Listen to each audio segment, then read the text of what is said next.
வணக்கம். பாண்டியன் ஸ்டோர் சீரியலில் இனி என்ன நடக்க போகுது அப்படின்னு தான் பார்க்க போகிறோம். இங்கே ராஜி சொன்னதை நினச்சிக்கிட்டு முத்துவேல் ரொம்பவே ஒரு மாதிரி ஆறாரு. அப்போது ராஜி சொன்னது எல்லாமே உண்மைதானா அப்படின்னு சொல்லி முழிச்சிட்டு இருக்கும்போது, ஏங்க நம்ம ராஜி சொன்னதெல்லாம் கேட்டிங்களா அப்படின்னு சொல்லி ராஜியோட அம்மா சொல்கிறாங்க. கேட்டேன், ரொம்ப மனசு கஷ்டமாக இருக்குது அப்படின்ட்டு இருக்கும்போது முத்துவேல் வந்துடுறாரு. முத்துவேல்கிட்ட சக்திவேல் வந்துடுறாரு. அண்ணே அண்ணே அப்படிங்கிறாங்க. என்னண்ணே பண்ண போகிறேன், அவங்க ட்ராமாலாம் நீ நம்புறியாண்ணே அப்படிங்கும்போது, டேய் முதல்ல போடா, நானே கடுப்பில் இருக்கேன் அப்படிங்கிறாங்க. உடனே ஒருவேளை அண்ணன் மனம் மாறிடுவானோ, மாறி இவன் சொத்தை போகாமல் எங்கே எழுதி வச்சுருவானோ, இவனை நம்பி வேறு நம்ம எல்லா சொத்தையும் இவன் பேரில் வாங்க சொல்லிட்டோமே, என்ன பண்ணுறது, குமார் வேறு உள்ளே இருக்கானே, வெளியே வரதுக்குள்ளே இவன் சொத்தை போகிறான் ராஜி பேரில் எழுதி வச்சுருவானோ, ஒருவேளை நகையெல்லாம் எடுத்து கொண்டு கொடுத்துருவானோ அப்படின்னு நினச்சிட்டு இருக்காங்க. இங்கே சக்திவேல் நினைக்கிற மாதிரி ஒன்றுமே நடக்கலை. மறுநாள் காலையிலே முத்துவேல் கம்பெனியை பார்த்து போயிடுறாரு. பரவாயில்லை, பழைய முத்துவேலாக தான் இருக்கான் எங்கள் அண்ணன், ரைட்டு இருக்கட்டும் அப்படின்னு சொல்லிட்டு வழக்கம் போல் வேலையை பார்க்காங்க. அங்கே பாண்டியன் ரொம்ப குழப்பமாக கடையில் இருக்கும்போது அங்கே தாத்தா கேட்குறாரு, என்னப்பா பாண்டியா ரொம்ப குழப்பமாக இருக்கியே அப்படிங்கும்போது, அம்மா அவங்க வீட்டில் நடந்ததான் உங்களுக்கு தெரியுமாம்மா, கதிரை நான் ரொம்ப தப்பாகவே நினச்சேன், ஆனால் கதிர் போய் அந்த பிள்ளை வாழ்க்கையை காப்பாற்றுன்னு எப்படிலாம் பண்ணியிருக்கா பார்த்தீங்களாம்மா, உண்மையிலே சூப்பர்ப்பா அப்படின்ட்டு இருக்காங்க. பாண்டியா உன்னையே மாதிரி தான் கதிர், சரிதானா, எப்படி நீ கோமதி வாழ்க்கையை காப்பாற்றுறதுக்கு வாழ்க்கை கொடுத்தியோ அதே மாதிரி தான் அப்படிங்கிறாங்க. ஆமாம்மா, உண்மையிலே அதை நினச்சி பார்க்கும்போது என்னையை பார்க்குற மாதிரியே இருக்குது. அந்த பையன் மற்றவங்களுக்காக தான் மேலே ஒரு என்ன யார் சொன்னாலும் அதை ஏற்றுக்கிட்டு தான் பாருங்கள். நான் எவ்வளோ ஏசியிருப்பேன் பேசியிருப்பேன், அப்போ கூட எப்பா நான் விருப்பப்பட்டு பண்ணலப்பா, இப்படி தான் நடந்துச்சுன்னு ஒரு வார்த்தை சொல்லலை.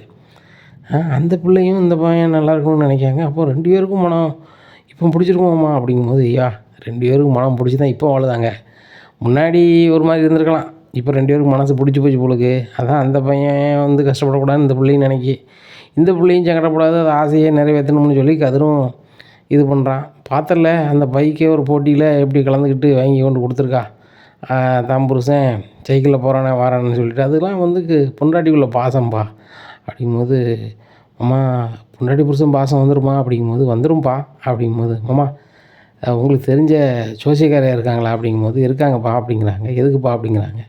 இல்லை அவங்க 2 பேரும் விருப்பம் இல்லாமல் புருஷன் முன்னாடி ஆகிட்டாங்க, நம்ம அப்படியே விட்டுற முடியாதுல்ல, ஏன்னா நான் அவங்க என் விருப்பம் இல்லாமல் கல்யாணம் பண்ணிட்டாங்கிற கோபத்தில் நான் எதுவுமே பண்ணலை, சரி அவங்க விருப்பப்பட்ட வாழ்க்கையை அமைச்சிக்கிட்டாங்கன்னு சொல்லி, ஆனால் அவங்க சந்தர்ப்ப சூழ்நிலையில் தான் புருஷன் முன்னாடி ஆகியிருக்காங்க, அவங்கள அப்படியே விட முடியாதுல்ல அப்படிங்கும்போது, அதுவும் சரிதான்ப்பா, ஒரு தாப்பனா நீ யோசிக்க, ரொம்ப சந்தோஷம்பா அப்படின்னு சொல்லி ஒரு சாதம் பார்க்குறது ஒரு ஃபோன் நம்பர் கொடுக்குறேன், ஃபோன் பண்ணி பேசுகிறாங்க.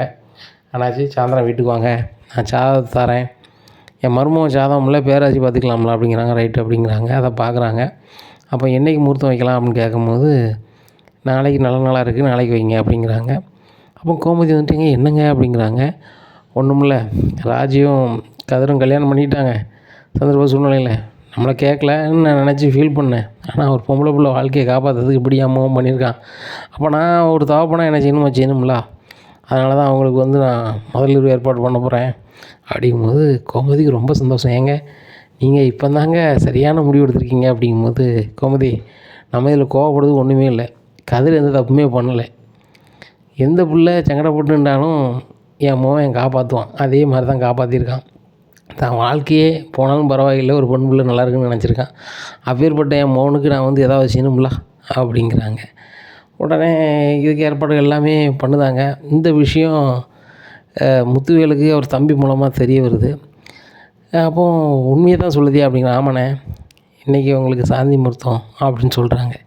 இதை கேட்டால் முத்துவேலுக்கு ரொம்ப சந்தோஷம். முத்துவேலுக்கு என்ன ஒரு மன குழப்பமாக இருந்துச்சு அப்படின்னா, இன்னொரு பையனை விரும்பின பிள்ளையை நம்ம கல்யாணம் முடிச்சிருக்கான், அவன் கூட சேர்ந்து வாழ வைப்பானா அந்த பாண்டியன், இல்லை நம்ம மேலே கோபத்தில் பிரிச்சிருவானா அப்படிங்கிற மனக்குழப்பத்திலே இருந்திருக்கிறாரு முத்துவேலு.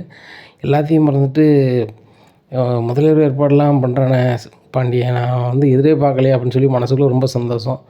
உடனே வடுவிட்ட சொல்கிறாங்க அவங்க வீட்டுக்கு அம்மாட்ட, இந்த மாதிரி நான் பாண்டியனை என்னமோ நினச்சேன், அவனுக்கும் ஒரு பாசம் இருக்க தான் செய்யுது, என் பிள்ளை சங்கடப்படாது நல்லாயிருக்கும் அப்படின்னு சொல்லி அழுகிறாங்க. ஏங்க அப்படிங்கிறாங்க. நீங்கள் அழுது நான் பார்த்ததே இல்லையே அப்படிங்கும்போது, இல்லை எனக்கு மன சங்கடமாக இருந்துச்சு, நேற்று ராஜி சொல்ல எனக்கு அதில் நான் என்ன அறியாமல் அழுதுறக்கூடாதுன்னு அழலை, உண்மையிலே ரொம்ப நல்ல மனசு அந்த பாண்டிய மோனுக்கு, அதனால தான் ஒரு பொம்பளை பிள்ளை சங்கடப்படக்கூடாதுன்னு கல்யாணத்தை முடிச்சிருக்கான். ஆனால் பாண்டியனுக்கு அதோட பெரிய மனசு, அந்த பிள்ளைய வேண்டாம்னு அனுப்பாமல் அந்த வீட்டில் வாழ வந்த மருமகளுக்கு என்ன செய்யணுமோ அதை செஞ்சுருக்கான். உண்மையிலே நான் மனுஷன் கிடையாது, அவன் தான் பெரிய மனுஷன். அப்படிங்கும்போது நீங்கள் தான் சொல்கிறீங்களா அப்படிங்கிறாங்க. நான் தான் சொல்கிறேன். ராஜி நகையை நம்ம கொண்டு கொடுத்துருவோம் அப்படிங்கிறாங்க. உடனே சரிங்க அப்படிங்கிறாங்க. உடனே எங்கள் சாந்திமூர்த்தி ஏற்பாடு பண்ணும்போது நகையை கொண்டு நேராக பாண்டியன்ட்ட கொடுக்காங்க. பாண்டியன் என்ன இது அப்படிங்கிறாங்க. இது ராஜிக்கு தர வேண்டியது நகை அப்படிங்கிறாங்க. நாங்கள் கேட்கலையே அப்படிங்கிறாங்க. உங்கள் பெருந்தன்மைக்கு நாங்கள் கொடுக்க வேண்டியது, என்னை மன்னிச்சிரு பாண்டியா அப்படின்னு சொல்லி காலில் விழுந்துருந்தாங்க. சக்திவேல் நம்ம அண்ணன் அந்த வீட்டுக்குள்ளே போனான்னு பின்னாடி வராங்க. பாண்டியன் காலில் விழுந்து கிடக்கிறத பார்த்து என்ன நினச்சிட்டு இருக்க, இந்த பாண்டியம்லாம் ஒரு ஆளுன்னு அவன் காலில் விழுந்துட்டுருக்க அப்படிங்க மாட்டே, வாய முறா, என் சம்மந்தி காலில் நான் விழுறேன் அப்படின்னோடனே என்ன சீனே தெரியாமல் சக்திவேல் திருதுன்னு முழிக்காரு. இனி என்ன நடக்கும் அப்படிங்கிறத பொறுத்திருந்து பார்க்கலாம். நம்ம சேனலே நீங்கள் கொஞ்சம் மறக்காமல் லைக் அண்ட் சப்ஸ்கிரைப் பண்ணிடுங்களேன். நன்றி, வணக்கம்.